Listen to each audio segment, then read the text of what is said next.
بسم الله الرحمن الرحيم إن في خلق السماوات والأرض واختلاف الليل والنهار لآيات لأولي الألباب الذين يذكرون الله قياما وقعودا وعلى جنوبهم ويتفكرون في خلق السماوات والأرض ربنا ما خلقت هذا باطلا سبحانك فقنا عذاب النار صدق الله العظيم.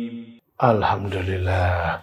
Tadi kalau boleh tahu tentang apa guru ayat Al-Qur'annya? Ali Imran 189 seputar dahsyatnya di balik penciptaan langit dan bumi. Ya. Penciptaan langit dan bumi dan pergantian siang dan malam. Di situ ada tanda-tanda kebesaran ciptaan Allah Subhanahu wa taala. Orang-orang yang ulil albab yang memiliki akal pasti akan merenungi akan dahsyatnya ciptaan Allah tersebut. Kemudian dilanjutkan di ayat berikutnya, ulil albab itu yang kayak gimana? Orang yang berakal itu yang gimana? Yang senantiasa berzikir, mengingat Allah Subhanahu wa taala, baik dia berdiri atau duduk atau rebahan. Dan berfikir, wa yatafakkar. Jadi berfikir itu adalah sebuah praktik ibadah juga. Selama ini kita berfikir ibadah itu hanya sholat, puasa, tapi ada juga ibadah fikir. Ibadah apa? Yatafakkaruna fi khalqis samawati wal ard. Memikirkan dahsyatnya penciptaan langit dan bumi, dan maha suci Allah Subhanahu wa taala menciptakan ini semuanya, nggak ada yang batil, nggak ada yang sia-sia. Semua punya maksud dan tujuan di balik penciptaan setiap makhluk-makhluknya Allah Subhanahu wa taala. Subhanallah. Begitu. Alhamdulillah. Sahabat-sahabat ngaso dulu. Assalamualaikum warahmatullahi wabarakatuh. Apa kabar sahabat-sahabat ngaso? Lama juga kita nggak jumpa. Alhamdulillah pada hari ini kita bertemu lagi dalam program ngaso yang topik pembahasan ngaji sore kita hari ini sangat menarik. Kenapa saya bilang menarik? Karena hampir semua orang, bukan hampir, semua orang secara kodrat pernah mengalaminya. Yaitu adalah sunnahnya tidur. Seluruh umat, seluruh manusia pasti tidur. Yang kita contoh adalah sunnah Nabi tidur. Ini yang menarik. Yang ada nilai-nilai ibadah. Sebelumnya kita tanyakan pada guru kita. Ustadz, assalamualaikum. Apa kabar guru? Alhamdulillah. Lama baik. juga nggak ketemu deh. Masya Allah. Guru, tadi kan Ustadz bilang adanya siang dan malam di bacaan ayat tadi. Terlintas ibadah tentang malam. Yang kebanyakan orang melakukan malam itu kan tidur, guru. Bener ya? Betul. Mudah-mudahan sih guru sepakat nih sama kita. Tidur itu adalah salah satu nikmat. Sepakat tuh? Betul. Yang jadi pertanyaannya adalah tidur yang gimana dulu nih? Ya, jadi kita ini hidup di dunia. Kalau kata Imam Al-Ghazali, kalau menghabiskan waktu 8 jam tidur dalam sehari, maka usia 60 tahun biasanya orang, 60 tahun orang, sepertiga dari 60 berapa? Sepertiga dari 60, kira-kira 20 deh. Ya, 20 tahun. Orang yang tidur sehari 8 jam, kalau dikalkulasikan, itu semuanya selama 60 tahun dia hidup di dunia, itu 20 tahun dihabisin buat tidur. Bisa dibayangin, padahal kita ini ada di dunia tujuannya untuk beribadah. Nah, terus kita udah ngebuang 20 tahun untuk tidur. Sisanya buat apa? Belum main game, belum ke toilet, belum ke mall, belum. Terus sisanya lagi berapa? Baru paling sholat kita berapa tahun doang. Kalau dihitung-hitung kalkulasi itu semuanya. Kita sholat kan kadang udah usia balik, udah kepotong juga. Kepotong juga usia balik juga. Jadi sayang banget kalau 20 tahun itu dibuang sia-sia. Maka ulama itu sangat perhatian dengan tidur. Gimana caranya yang 20 tahun tersebut juga bernilai ibadah. Juga bernilai ibadah. Kesimpulan gini aja, gimana caranya biar tidur juga bisa bernilai ibadah. Tidur bisa bernilai ibadah di sisi Allah Subhanahu wa taala. Meskipun orang tidur tapi dapat pahala di sisi Allah Subhanahu wa taala. Nah, ini yang diperjuangin dan dalam segmen ini kita akan bahas agar tidur kita bisa lebih berkualitas. Ya, tentunya tidur dengan sunnah Nabi, Guru. Allahumma sholli wa sallim jadi tuntutan kita. Betul. Guru, apa sih yang Nabi perbuat sebelum tidur, Guru? Nah, salah satu hikmahnya Rasulullah SAW diciptakan oleh Allah dari golongan manusia. Beliau juga punya sifat basyariah. Sifat beliau juga ada tidurnya juga. Tidurnya juga layaknya kayak manusia normal. Maka Nabi SAW itu mengecam. Ada orang yang semalaman dia ibadah, sholat. Kata Nabi SAW, ini usolli wa anam. Ane ini sholat dan juga tidur. Ente mau capek-capean kayak gitu, nih contoh aneh bahasa kasarnya. Ente mau nyontoh siapa? Semalaman nggak tidur gitu, semalaman nggak tidur praktik ibadah. Nggak, aneh aja tidur. Jadi orang yang paling top ibadahnya beliau tidur juga, beliau sholat juga, beliau puasa, beliau juga ada kalanya nggak puasa. Kalau yang puasa, enggak. Rasulullah ada puasanya, ada enggaknya juga. Kalau nggak jauhin perempuan, Rasulullah juga menikahi dengan perempuan, menikahi perempuan. Nah, tentang gimana tidurnya Rasulullah SAW. Ya, Rasulullah SAW banyak riwayat menjelaskan tentang tidurnya Rasulullah SAW. Idza awa ila firasyikum, idza ataitumul madja'ata, hendaknya orang yang mau tidur tuh apa? Miring ke kanan. Yes, ini ilmu nih. Yeah. Mau tidur lupa nas hadisnya. Ya, posisinya miring ke kanan. Posisinya miring ke kanan. Arah kiblat miring kanan. Arah kiblat, arah kiblat. Mana kiblat misalnya ke sana kiblatnya. Maka kepalanya ada di sebelah sini. Kan kepalanya sebelah sini dongak ke atas. Tinggal dimiringin begini, miring ke kanan. Sebelum yang kedua, aneh mau tanya deh. Kalau waktu tidurnya miring ke kanan, waktu bangunnya tengkurap gimana, Guru? Bebas. Orang tidur awalnya. Orang tidur nggak punya kewajiban. Orang tidur nggak punya sunnahan. Yang sunnah itu sunnah sebelum tidur. Udah tidur ente mau gaya seperti apa, mau tengkurap, mau nyungsep, mau gimana kaki ente, kepala ente gimana, bebas, nggak ada aturannya gimana. Yang penting awalnya sebelum tidur miring, ngadep kiblat, miring ke kanan. Seperti mayat diletakkan di liang lahat. Ya Allah, ilmu. Yang satu, yang dua, Guru. Kemudian Nabi SAW itu tidur Dzakiran lillahi ta'ala. Sebelum tidurnya beliau ingat Allah Subhanahu wa ta'ala. Cara mengingatnya?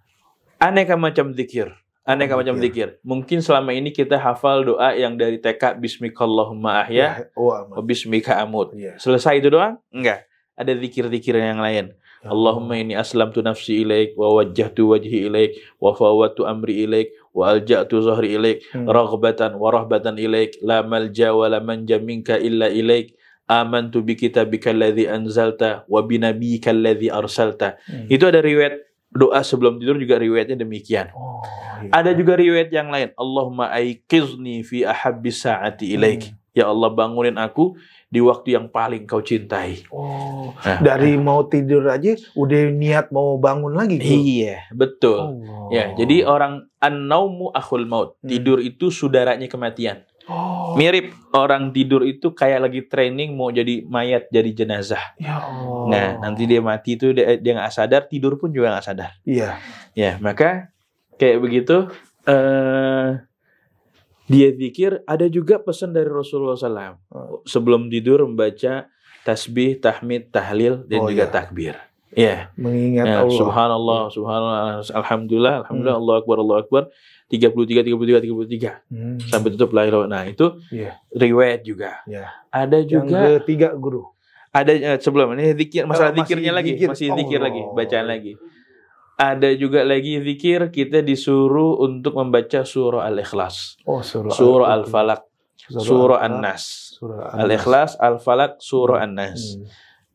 Sebelumnya sambil begini, tangannya jama' baina kaffaihi, baca qul huwallahu ahad, baca qul a'udzu birabbil falaq, baca qul a'udzu birabbin nas, kemudian diusapin yang depan, yang belakang sekenanya. Jadi itu tangan kita ini tadi nggak ada apa-apanya. Abis dibacain tuh ada muatannya lah. Muatan Al-Ikhlas, Al-Falaq, An-Nas. Ngusapin tuh. Ini udah di tempat tidur apa mau Udah di masuk tempat kamar? tidur. Udah di tempat tidur. Posisi udah di tempat tidur. Tapi belum tidur. Iya. Itu bacaan Rasulullah SAW. Bahkan juga di riwayat yang lain Nabi SAW juga baca surah Al-Isra. Oh, Al-Isra. Banyak banget surah Al-Isra. Baca juga Az-Zumar. Baca juga Al-Muluk. Iya, Al-Muluk. Berarti kalau kita ngamalin semua nggak jadi tidur tuh. Iya, tidurnya lama. Nggak jadi. Jadi yang nggak bisa diamalin semuanya, jangan ditinggalin semuanya. Benar. Yang mampu kita kerjakan. Intinya sebelum tidur, Rasulullah dalam keadaan zikir sampai beliau ketiduran. Sampai beliau ketiduran. Itu Pak Mitang. Iya. Apaan lagi kemudian? Kalau Rasul sebelum tidur, maaf ya guru, kan ada orang kayak ya kebiasaan atau emang orangnya aja. Gue kalau belum kena nasi nggak bisa tidur nih. Zaman Nabi gitu nggak guru? Nah, Nabi Shallallahu Alaihi Wasallam dicatatkan dalam kitab Wasailul Wusul itu beliau tidur ghaira mumtali'il batni minat ta'ami wa syarab. Dalam keadaan perut tuh nggak keisi full dengan makanan dan minuman. Oh, Masya Allah. Beda banget sama kita. Ada teman nih guru, temen Ani, kalau belum kena nasi, belum kenyang, belum bisa ngantuk tadi guru. Iya. Jadi kalau emang cinta sama baginda Nabi Muhammad SAW, jangan dipenuhin perutnya dengan makanan dan minuman. Ya Allah. Sisain napas sedikit. Sisain napas sedikit. Itu akhlak Nabi SAW. Itu akhlak Nabi SAW, kebiasaan Nabi SAW. Bahkan kalau dalam kesehatan pun juga kalau bisa kan makan malam dikurangin. Jangan banyak-banyak makan. Karena kita makan itu kan ada kalori ya. Kita harus disuruh aktivitas dulu. Kalau makan malam langsung tidur, ada efek yang nggak bagus deh. Penyakit itu. Iya. Guru, Nabi pernah bilang kalau sebelum tidur kasurnya digebuk apa disapu apa dibersihin, itu gimana sih? Iya, betul. Jadi adabnya Rasulullah SAW membersihkan digesuh bahasa Indonesianya, disapu. Disapu. Itu bagian dari sunnah. Bagian dari sunnah. Sampai segitunya. Iya. Dipikirin. Terakhir guru, sebelum kita masuk ke segmen 2, Nabi itu berwudu sebelum mau tidur. Sedangkan wudu itu kan bagian dari menjaga kesucian hadas kecil. Apa sih guru? Kalau kita tidur kan wudunya jadi batal guru. Ini kita jawab sekarang apa? Gimana? Nanti aja. Kalau bisa sih nanti aja ya. Setelah yang satu ini jangan kemana-mana, tetap di Ngaso.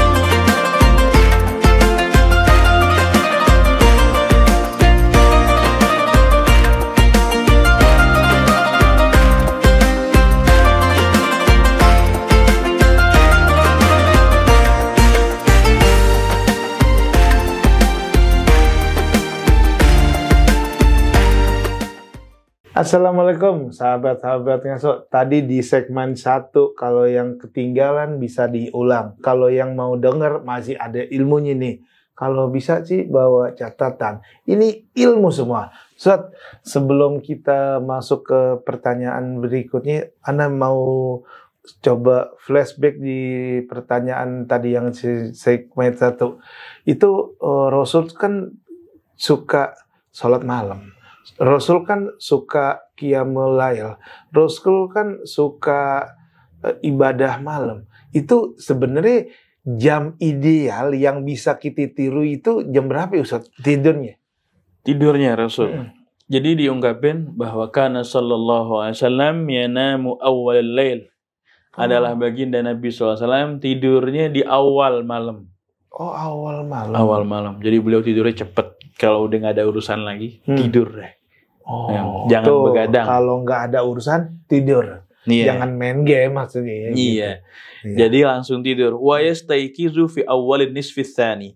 Dan beliau bangun di awal setengah yang kedua. Oh. Awal setengah yang kedua, mungkin kalau aneh kira-kira ya.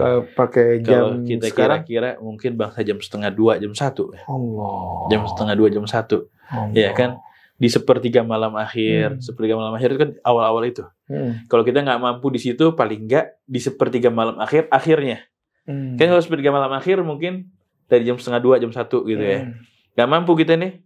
Ya udah di sepertiga malam akhirnya jelang subuh. Ya udah jelang subuh deh, jelang subuh. Nah gitu. Nah Nabi SAW tidurnya cepat, bangunnya cepat gitu. Tidur cepat, bangun cepat. Kalau kita tidurnya lambat, bangunnya cepet. Bangun cepet emang enggak lah. Juga yang kalau yang di rumahnya deket masjid keganggu sama azan. Kalau di rumahnya jauh ya handphone bunyi aja nggak denger. Ustadz, ada pertanyaan nih.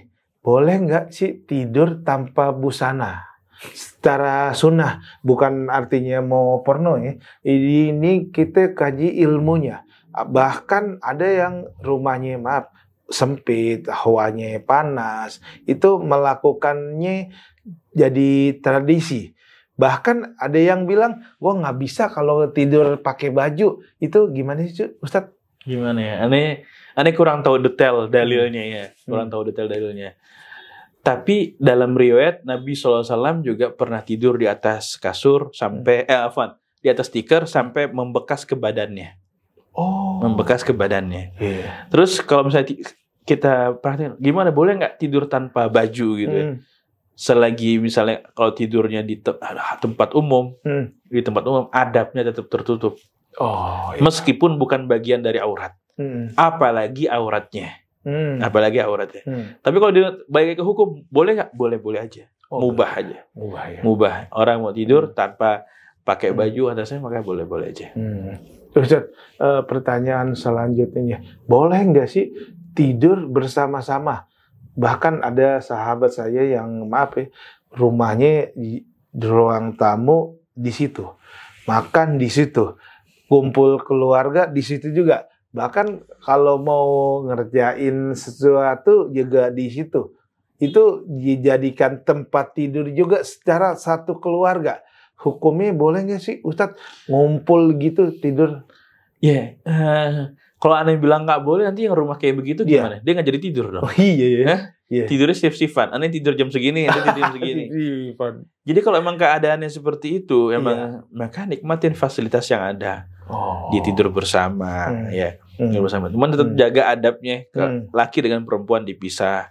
Dan kalau bisa tetap berjarak, jangan nempel laki dengan laki sekalipun. Laki dengan laki sekalipun. Begitu. Karena kalau kita di Darul Mustafa aja tidur tuh santri tetap harus pakai celana. Maksudnya pakai sarung, pakai celana pangsi. Tetap pakai. Tetap kalau tidur kan nggak sadar ya, bisa kemana-mana gitu ya. Betul. Ustadz, ini ada ilmu yang aneh informasinya kurang lengkap. Mungkin di diskusi ini Ustadz bisa terangin. Apa sih kapan waktunya kita memisahkan antara tidur dengan anak, maupun anak perempuan maupun anak laki-laki? Rasulullah SAW bilang, muru auladakum lis-sholati sab'i sinin, suruh anak ente sholat usia 7 tahun. Wadribu alaihi wa huwa ibnu 10 sinin. Pukul dia kalau dengan sholat di usia 10 tahun. Wa farriqu bainahum bil madaji, dan pisahin mereka tempat tidurnya. Kalau masih kecil tidur sama orang tuanya, tuh usia 10 tahun kudu dipisahin sama orang tuanya. Jangan lagi tidur bareng sama orang tuanya. Umurnya batasnya 10 tahun. 10 tahun. Betul. Masya Allah. Ustadz, ini pertanyaannya bukan nyeleneh nih. Boleh nggak sih tidur di alam terbuka atau bahkan ada contoh Ustadz? Nah, kenapa harus dilarang? Tidur di mana aja selagi dia nyaman dan memungkinkan, tafadhol aja tidur di tempat terbuka sekalipun. Gitu. Bahkan Nabi SAW pernah tidur di bawah pohon.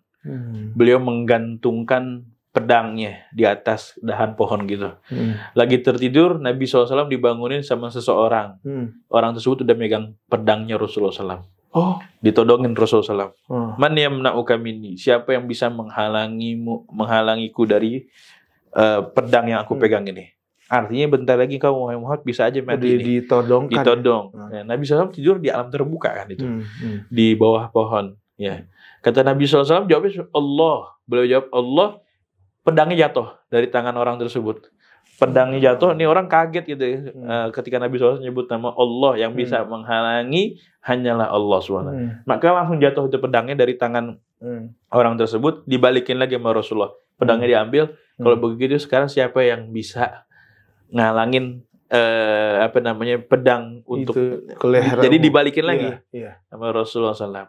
Maka orang tersebut langsung kun khairu akhirin ya Muhammad. Jadilah orang yang pegang pedang yang baik-baik wahai Muhammad. Ini orang jadi takut. Akhirnya dibebasin sama Rasulullah SAW. Ya pelajaran ya Rasulullah SAW tidur juga di alam juga. Tidur di alam terbuka. Begitu. Ustaz, sebelum masuk ke segmen akhir ada pertanyaan nih. Kalau udah tidur kan ada bangun. Rasulullah itu kalau bangun yang pertama dilakukan apa Ustaz? Nah, Rasulullah SAW pertama bangun yang beliau lakukan adalah bersiwak. Bersiwak. Bahkan ya wasiwak inda ra'si. Beliau tidur di kepalanya ada siwaknya. Jadi bangun tidur. Kalau kita di kepala kita ada handphone kita. Tidur Ustaz dengan lagi ngadek saya Ustaz. Ustaz. Kita tidur kan kalau zakiran hatta taglibu aina. Rasulullah SAW tertidur dalam keadaan zikir sampai beliau ketiduran. Kalau kita main handphone sampai kita ketiduran. Handphone bangun tidur yang kita cari juga handphone. Ammat bihil balwa. Itu ya perkara yang udah jadi musibah buat semuanya nih. Ya Allah. Bahwa Rasulullah di kepalanya ada siwak. Bangun tidur yang dicari siwak. Kalau kita yang bangun tidur yang dicari buka WhatsApp. WhatsApp baru buka. Ya Allah, benar-benar.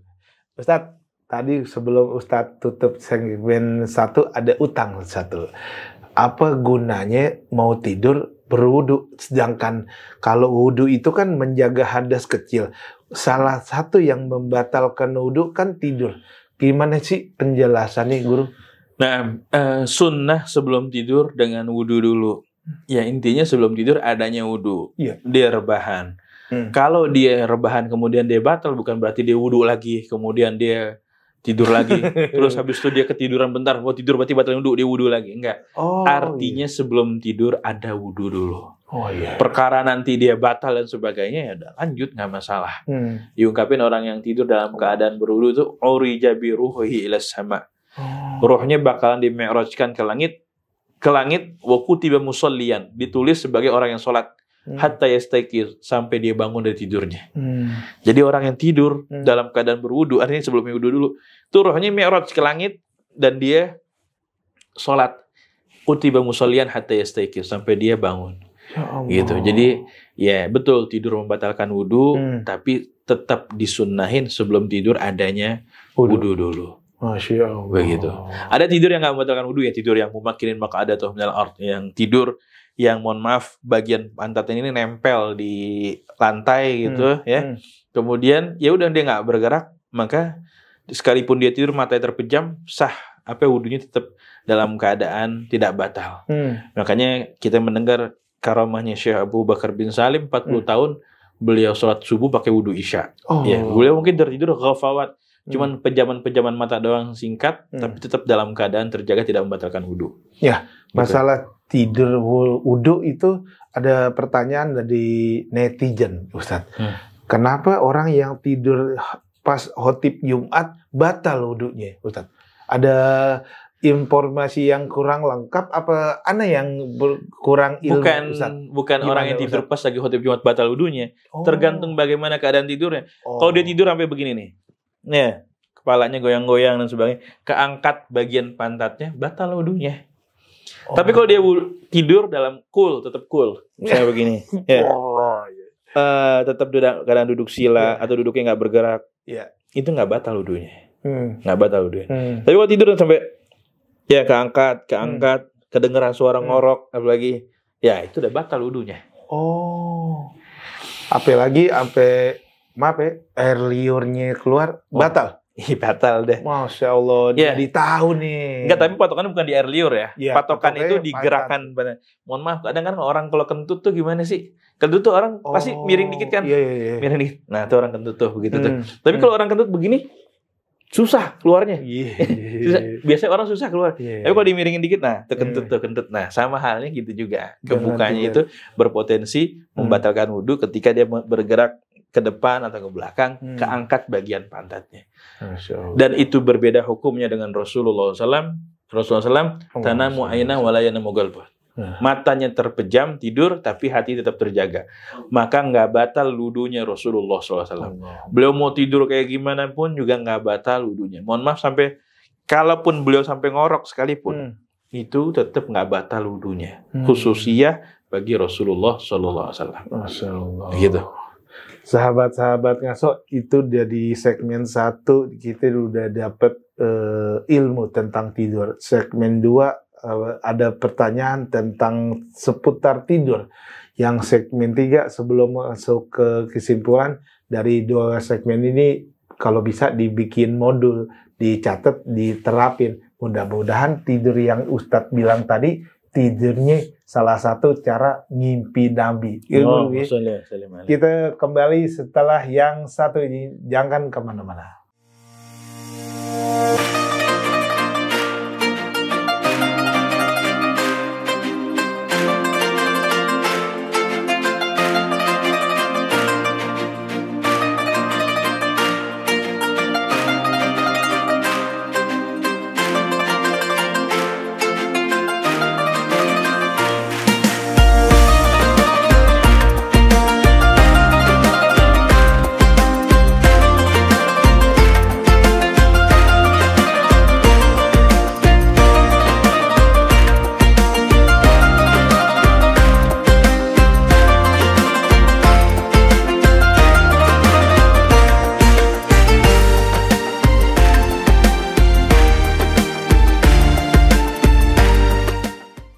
Guru, ini segmen 3 ini segmen gak enak, Guru. Segmen yang harus berpisah. Tapi sahabat-sahabat ngaso jangan khawatir. Kita berpisah dalam segi ilmu, besok bakal ada lagi. Itu enaknya ngaso gitu. Ngaji sore. Sahabat-sahabat ngaso, itu tadi kita udah dengar tentang tema hari ini, sunnah cara Nabi untuk tidur. Mudah-mudahan kita bisa implementasikan kepada kita, kepada anak-anak kita, dan kalau bisa ilmu itu yang jadi amal, ilmu yang diamalkan dan diajarin ke orang lain. Betul. Ya, ngajak ilmu itu ganjak. Jangan pelit, kalau ada ilmunya kasih tahu ke orang. Guru, apa sih kesimpulannya? Sebelum kesimpulan, Ana mau tanya pendapat Guru. Ganggu orang tidur itu lebih ke dosa apa ke norma? Gitu. Ganggu orang itu ya dosa. Oh, gila. Ganggu orang. Maksud dengan niat ganggu orang dengan sengaja ya dosa. Bahkan kalau misalnya dia dalam berumah tangga, salah satu potensi konflik itu kapan? Pas lagi capek-capeknya tidur diganggu. Nah, digangguin apa semuanya. Makanya kalau mau jaga keutuhan rumah tangga, salah satunya perhatiin pasangannya, jam tidurnya, jam makannya. Kalau dia udah kasih makan, ya aman insya Allah. Kalau dia udah tidur cukup, aman insya Allah. Tapi makannya berantakan, lagi lapar, diajak diskusi, diajak ngobrol, emosi. Psikologi. Kurang tidur, emosi. Maka ganggu orang tidur juga nggak boleh. Pernah ada ungkapan gini, nggak enak lah, beliau lagi tidur, itu ganggu itu jadi dosa apa ganggu itu jadi norma? Enggak, kalau emang itu nggak ada niatan mengganggu mah nggak masalah. Tapi tergantung lihat dulu siapa yang kita hadapin ini. Kalau orang yang kita, mungkin guru kita tidur, guru tidur sama kita tidur beda. Guru tidur yang dilihatnya aneka macam, mimpi indah, ketemu Rasulullah, ketemu orang soleh, ketemu apa? Gitu. Guru, kesimpulan Guru. Amalin apa yang bisa. Kalau nggak bisa ngamalin semuanya, amalin sekedarnya. Gitu aja deh. Singkat. Yang kita kan semuanya hobi tidur, biar tidur kita lebih berkualitas, nggak terbuang sia-sia. Amalin sunnah tidur. Alhamdulillah, itu tidurnya pakai ilmu.